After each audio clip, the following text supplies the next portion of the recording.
Hi Aquarius, welcome and this is your reading. Be open-minded po, hindi po halos lahat makaresonate kaya piliin nyo na lamang. And thank you nga po pala sa mga nag-subscribe, lalo na sa mga bumabalik. Marami pong salamat. Give me the message for Aquarius. Ano yung mensahe sa'yo?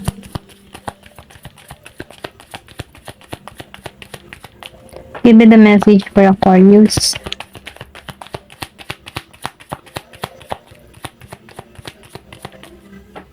Give me the message for Aquarius.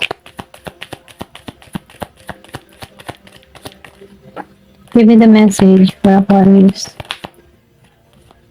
Wow, lumabas ang the sun in the clover. So, sinasabihan ka dito, no, nagiging kang mapalad sa nararanasan mo ngayon, no, sa mga ginagawa mo, nag-i-improve to. Then, meron ditong hatid na swerte, may parating na biyaya, blessing. Kumbaga, no, para kang light, okay? Nagbibigay ka ng liwanag sa iba, okay? Na kung saan, no, ikaw yung nagbibigay pag-asa, pwede rin sa pamilya mo, ikaw yung nakakatulong sa pamilya mo. And then, nakikitaan ko rin dito, nagiging kang masaya sa nagiging resulta sa mga ginagawa mo. Dahil nakikitaan mo to ng improvement para sa mga yung ba nakikita mo yung improvement sa mga ginagawa mo, nakikita mo yung resulta, ganun lang yung nafe-feel ko. Kung ano man yung mga pinagkakaabalan mo, nakikita mo dito yung resulta na nag-i-improve, lumalago, may pag-angat, okay?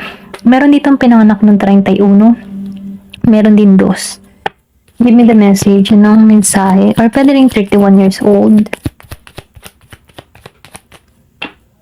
Merong renewal sa iba na nangyayari, nagaganap.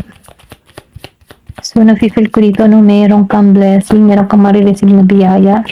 Pera, yung iba sa inyo, lumalaki yung sales, or pwede rin sabihin na lumalaki yung kita, ayan.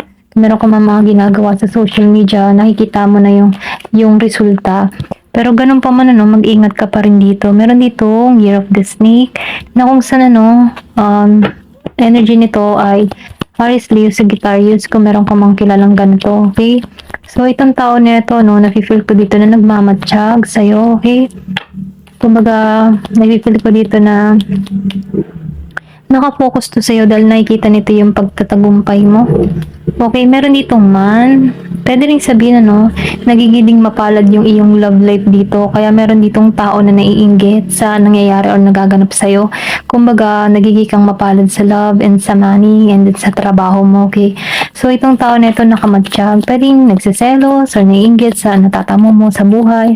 Okay, pero ganun pa man, ano, na sinasabihan ka dito na magtuon ka pa rin sa positibo, okay? So, mag-ingat ka na lamang sa pagkakatiwalaan mo sa mga sinasabihan mo ng sikreto, okay? Or pwede rin sabihin kung meron kang mga sikreto, ilihim mo na lamang kasi hindi halos lahat ng nakakasalamuha mo ay natutuwa sa mga achievement mo, okay? Give me the message.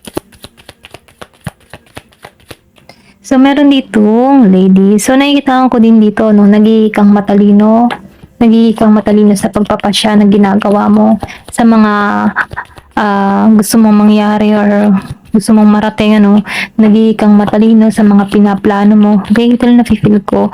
So, nakikita ko rin dito, no, hindi ka takot na sabihin lahat ng mga ginugusto mo.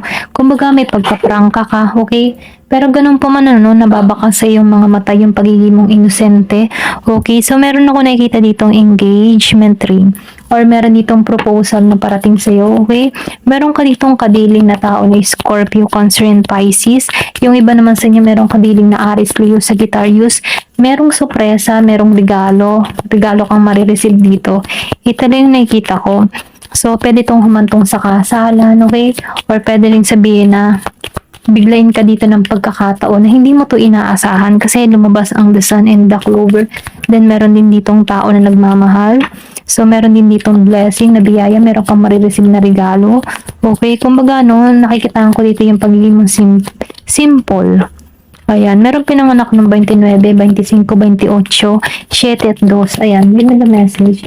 Meron din 28 years old, 29, 25, 31.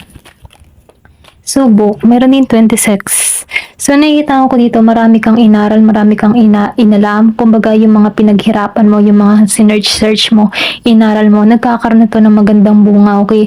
And then, nakikita ko rin dito, nadadagdagan yung mga kaalaman mo. At itong mga kaalaman mo ito yung nagtuturo sa'yo kung bakit ka nagiging matagumpay dito, okay? Ito lang nafe-feel ko, no? Kumbaga, yung mga pinaghirapan mo ay nagkakaroon na ng magandang bunga na kung saan, pinagsumikapan mo to.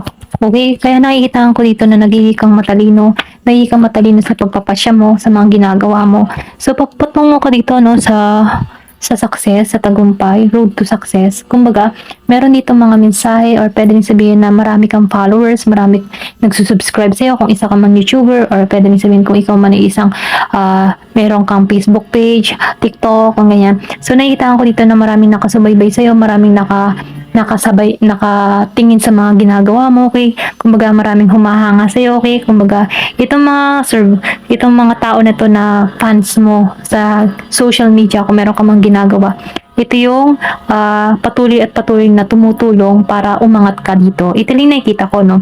So, meron ditong swerte, blessing na parating sa'yo. Ayan, ito lang nakikita ko. Give me the message. Ano pa yung mensahe?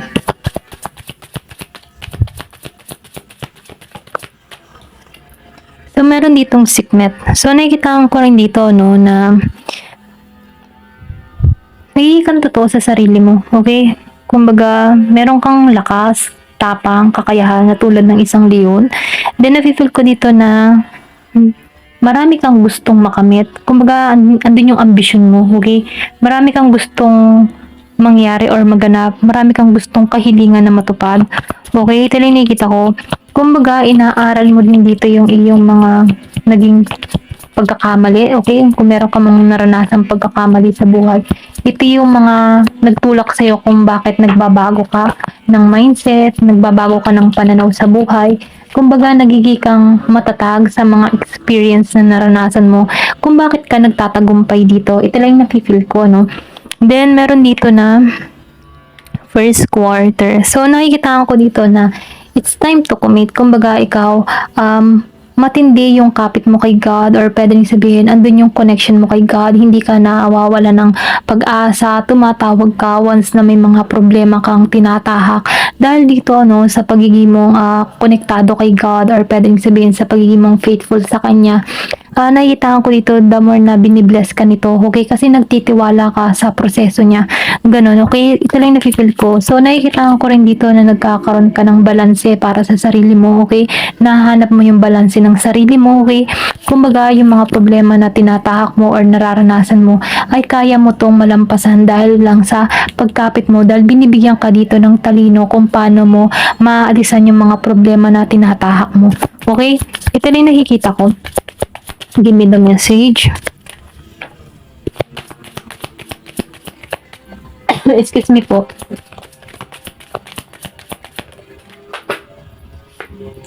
So, meron ka ditong last quarter. So, sinasabihan ka dito, no, dun sa iba, no, sinasabihan ka dito na huwag ka nang bumalik kung masakit na yung karanasan mo, or kung ano man yung mga masasakit na experience mo sa nakaraan, huwag mo na tong balikan. Kumbaga, may mga tanong dito na, ano pa ba yung nagpapa-stuck sa'yo sa sitwasyon na to, okay?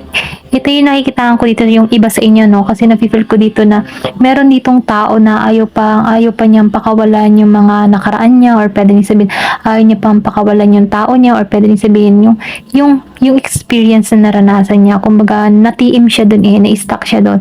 So, ito na yung oras para pakawalan mo na to, kasi na-feel ko dito na meron ditong pag-asa na kung sana, no, merong magandang oportunidad na parating sa'yo. Kaya kung halimbawa may mga trauma kang naranasan sa nakaraan, ito na yung time para pakawalan mo na to, dahil hindi ka na to mapanghahawakan pa. Ito lang yung mensahe. Give me the message. So, meron ka ditong hectate. So, nakikita ko, diba? Sabi ko sa'yo, change, okay? Meron ditong release the past, okay? So, tama yung aking nararamdaman. So, ito yung mensahe sa'yo, no? Pakawalan mo na kung ano pa yung mga nangyayari sa past, okay? Ito na yung time para sa pagbabago. Kung ano man yung mga trauma na naranasan mo sa nakaraan, huwag mo na tong sakupin pa. Kumbaga, yun ay bad memories na tinataha ka para hindi ka, kumbaga, no?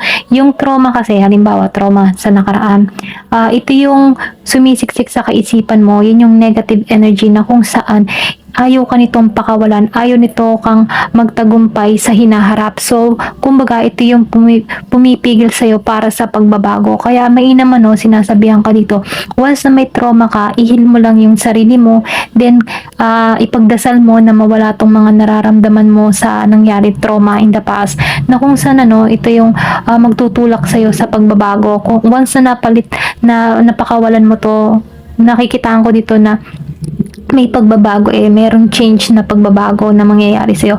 Kumbaga, itong trauma na to na naranasan mo ay hindi ka na nito sakop, okay? Kumbaga, kinukulong ka lang ng tao, ng trauma na to, okay? Para nang sa ganun, hindi ka makalaya sa sitwasyon.